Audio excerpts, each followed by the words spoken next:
ನೀವು ಭಗವಾನ್ ಪರಶಿವನಿಗೆ ಬೆಟ್ಟದಷ್ಟು ಚಿನ್ನ, ಬೆಳ್ಳಿ, ವಜ್ರ ವೈಢೂರ್ಯಗಳನ್ನು ಅರ್ಪಿಸಿದರೂ ಆತ ಒಲಿಯುವುದಿಲ್ಲ.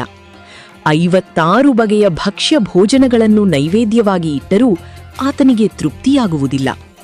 ಆದರೆ ಭಕ್ತಿಯಿಂದ ಕೇವಲ ಒಂದೇ ಒಂದು ಬಿಲ್ವಪತ್ರೆಯನ್ನು ಆತನ ಶಿವಲಿಂಗದ ಮೇಲೆ ಇಟ್ಟರೆ ಸಾಕು, ಆ ಭೋಲಾ ಶಂಕರ ಒಲಿದು ಬಿಡುತ್ತಾನೆ. ಆದರೆ ನೀವೆಂದಾದರೂ ಯೋಚಿಸಿದ್ದೀರಾ? ಅದೆಷ್ಟೋ ಸುಗಂಧಭರಿತ ಹೂವುಗಳಿದ್ದರೂ ಶಿವನಿಗೆ ಹುಳಿಯಾದ, ಒಗಚಾದ ರುಚಿಯಿರುವ ಈ ಬಿಲ್ವಪತ್ರೆ ಎಂದರೆ ಅಷ್ಟೊಂದು ಪ್ರಿಯವೇಕೆ? ಅಷ್ಟೇ ಅಲ್ಲ, ಒಣಗಿದ ಹೂವುಗಳನ್ನು ನಾವು ನಿರ್ಮಾಲ್ಯ ಎಂದು ಬಿಸಾಡುತ್ತೇವೆ. ಆದರೆ ಒಣಗಿದ ಬಿಲ್ವಪತ್ರೆಯನ್ನು ಮಾತ್ರ 6 ತಿಂಗಳಾದರೂ ತೊಳೆದು ಮತ್ತೆ ಮತ್ತೆ ಶಿವನಿಗೆ ಅರ್ಪಿಸಬಹುದು ಎಂಬ ರಹಸ್ಯ ನಿಮಗೆ ಗೊತ್ತಿತ್ತಾ? ಬನ್ನಿ, ಇಂದಿನ ಈ ವಿಡಿಯೋದಲ್ಲಿ ಬಿಲ್ವಪತ್ರೆಯ ಹುಟ್ಟಿನ ಹಿಂದಿರುವ ರೋಚಕ ಕಥೆ, ಶಿವನಿಗೆ ಬಿಲ್ವಪತ್ರೆ ಏಕಿಷ್ಟ ಮತ್ತು ಬಿಲ್ವಪತ್ರೆಯನ್ನು ಕೀಳಲು ಇರುವ ಕಠಿಣ ನಿಯಮಗಳೇನು ಎಂಬುದನ್ನು ಸಂಪೂರ್ಣವಾಗಿ ತಿಳಿಯೋಣ. ಸ್ವಾಗತ ನಮ್ಮ ಆಧ್ಯಾತ್ಮಿಕ ವಾಹಿನಿಗೆ. ಬಿಲ್ವವೃಕ್ಷದ ಜನನ ಮತ್ತು ಪಾರ್ವತೀ ದೇವಿಯ ನಂಟು. ಸ್ಕಂದಪುರಾಣದಲ್ಲಿ ಬಿಲ್ವವೃಕ್ಷದ ಹುಟ್ಟಿನ ಬಗ್ಗೆ ಅತ್ಯಂತ ಸುಂದರವಾದ ಮತ್ತು ಅಷ್ಟೇ ರೋಚಕವಾದ ಕಥೆಯಿದೆ. ಒಮ್ಮೆ ಜಗನ್ಮಾತೆ ಪಾರ್ವತೀ ದೇವಿಯು ತನ್ನ ಹಣೆಯ ಮೇಲಿದ್ದ ಬೆವರಿನ ಹನಿಯನ್ನ ಒರೆಸಿ ಮಂದರ ಪರ್ವತದ ಮೇಲೆ ಎಸೆಯುತ್ತಾಳೆ. ಆ ಬೆವರಿನ ಹನಿಯಿಂದಲೇ ಭೂಮಿಯ ಮೇಲೆ ಒಂದು ಅದ್ಭುತವಾದ ಮರ ಹುಟ್ಟುತ್ತದೆ. ಅದೇ ಈ ಪವಿತ್ರವಾದ ಬಿಲ್ವವೃಕ್ಷ.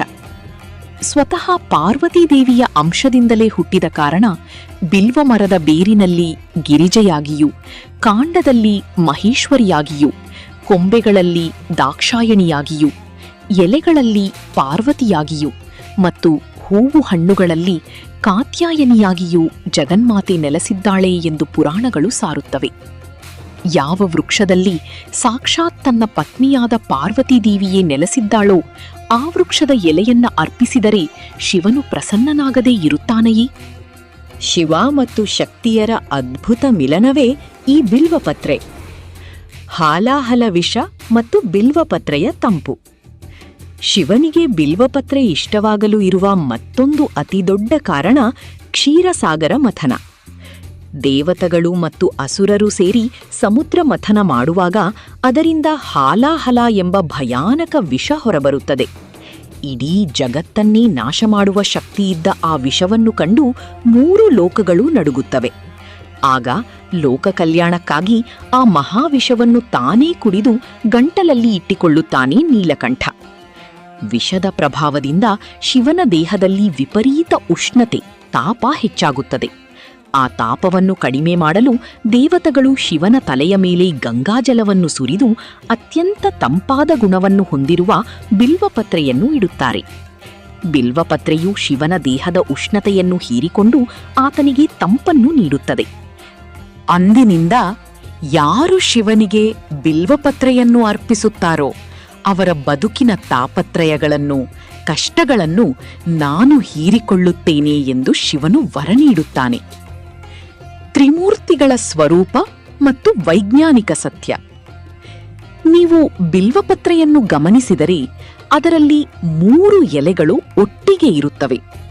ಈ 3 ಎಲೆಗಳು ತ್ರಿಮೂರ್ತಿಗಳಾದ ಬ್ರಹ್ಮ, ವಿಷ್ಣು ಮತ್ತು ಮಹೇಶ್ವರರ ಪ್ರತೀಕವಾಗಿದೆ. ಹಾಗೆಯೇ ಇದು ಪರಶಿವನ ತ್ರಿನೇತ್ರಗಳ 3 ಕಣ್ಣುಗಳ ಸಂಕೇತ ಮತ್ತು ಆತನ ಕೈಯಲ್ಲಿರುವ ತ್ರಿಶೂಲದ ಸ್ವರೂಪವೂ ಹೌದು. ಮಂತ್ರದಲ್ಲಿ ಹೇಳುವಂತೆ ತ್ರಿದಳಂ ತ್ರಿಗುಣಾಕಾರಂ ತ್ರಿನೇತ್ರಂ ಚ ತ್ರಿಯಾಯುಧಂ ತ್ರಿಜನ್ಮ ಪಾಪ ಸಂಹಾರಂ ಏಕಬಿಲ್ವಂ ಶಿವಾರ್ಪಣಂ. ಅಂದರೆ ಈ ಒಂದೇ ಒಂದು ಬಿಲ್ವಪತ್ರೆಯನ್ನು ಶಿವನಿಗೆ ಅರ್ಪಿಸಿದರೆ ನಮ್ಮ 3 ಜನ್ಮಗಳ ಪಾಪಗಳು ನಾಶವಾಗುತ್ತವೆ. ಇನ್ನು ವಿಜ್ಞಾನ ಮತ್ತು ಆಯುರ್ವೇದದ ಪ್ರಕಾರ ಹೇಳುವುದಾದರೆ ಬಿಲ್ವಪತ್ರೆಯು ವಾತ, ಪಿತ್ತ ಮತ್ತು ಕಫ ಎಂಬ 3 ದೋಷಗಳನ್ನು ನಿವಾರಿಸುವ ದಿವ್ಯ ಔಷಧಿಯಾಗಿದೆ. ಮಧುಮೇಹ ಮತ್ತು ಜೀರ್ಣಕ್ರಿಯೆಯ ಸಮಸ್ಯೆಗಳಿಗೆ ಬಿಲ್ವದ ಎಲೆಗಳು ರಾಮಬಾಣ. ಈ ಮರವು ಸುತ್ತಲಿನ ಗಾಳಿಯನ್ನು ಶುದ್ಧೀಕರಿಸುತ್ತದೆ ಮತ್ತು ನಕಾರಾತ್ಮಕ ಶಕ್ತಿಯನ್ನು ನಾಶ ಮಾಡುತ್ತದೆ. ಮಹಾಶಿವರಾತ್ರಿ ಮತ್ತು ಬೇಡನ ಅದ್ಭುತ ಕಥೆ. ಬಿಲ್ವಪತ್ರೆಯ ಮಹಿಮೆಯನ್ನು ಸಾರುವ ಒಂದು ಅದ್ಭುತವಾದ ಕಥೆ ನಮ್ಮ ಶಿವಪುರಾಣದಲ್ಲಿದೆ. ಅದೇ ಮಹಾಶಿವರಾತ್ರಿಯ ಹುಟ್ಟಿನ ಕಥೆ. ಒಮ್ಮೆ ಬೇಡನು ಕಾಡಿಗೆ ಬೇಟೆಯಾಡಲು ಹೋಗುತ್ತಾನೆ. ಕತ್ತಲಾಗಿ ಯಾವ ಪ್ರಾಣಿಯೂ ಸಿಗದೆ ಕಾಡು ಮೃಗಗಳ ಭಯದಿಂದ ಕಾಪಾಡಿಕೊಳ್ಳಲು ಆತ ಒಂದು ದೊಡ್ಡ ಮರವನ್ನು ಏರಿ ಕುಳಿತುಕೊಳ್ಳುತ್ತಾನೆ. ಆ ಮರ ಬೇರಾವುದೂ ಆಗಿರದೆ ಅದೊಂದು ಬಿಲ್ವ ವೃಕ್ಷವಾಗಿತ್ತು. ನಿದ್ದೆ ಬಂದರೆ ತಾನು ಮರದಿಂದ ಕೆಳಗೆ ಬೀಳಬಹುದು ಎಂಬ ಭಯದಿಂದ ಆ ಬೇಡನು ನಿದ್ದೆಗೆಡಲು ಮರದ ಒಂದೊಂದೇ ಎಲೆಗಳನ್ನು ಕಿತ್ತು ಕೆಳಗೆ ಹಾಕುತ್ತಾ ರಾತ್ರಿಯಿಡೀ ಜಾಗರಣೆ ಮಾಡುತ್ತಾನೆ. ಆದರೆ ಆ ಮರದ ಕೆಳಗೆ ಒಂದು ಪುರಾತನ ಶಿವಲಿಂಗ ಇರುವುದು ಅವನಿಗೆ ಗೊತ್ತಿರಲಿಲ್ಲ. ಅವನಿಗೆ ಅರಿವಿಲ್ಲದೆಯೇ ಆತ ಇಡೀ ರಾತ್ರಿ ಶಿವಲಿಂಗದ ಮೇಲೆ ಬಿಲ್ವಪತ್ರೆಗಳನ್ನು ಅರ್ಪಿಸುತ್ತಾ ಉಪವಾಸವಿದ್ದು ಜಾಗರಣೆ ಮಾಡಿದ್ದನು.